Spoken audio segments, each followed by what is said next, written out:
रहा हूँ बाबूजी। दे एक और कप चाय दे। ओ एक काम कर, एक कप क्यों, पूरी बाल्टी भर के चाय लेकर आ।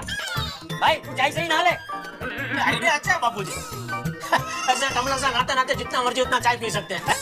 और हो साबुन की जगह पे बिस्किट का इस्तेमाल करने का, मतलब ऐसा घिसने का नहीं, सीधा ऐसा खाने का। चाय पियो बिस्किट खाओ, चाय पियो बिस्किट खाओ। क्या बोल रहा है? मजाक मजाक कर रहा हूँ बाबूजी। ये मजाक थोड़ी, मैं मजाक नहीं कर रहा हूँ। अब मतलब एक कप और चाय देना, एक कप और चाय देना। मैं इतनी चाय पीता है तो पता नहीं दुकान में कितनी चाय पीता होगा। बंद कर देगा तेरा चाय पीना।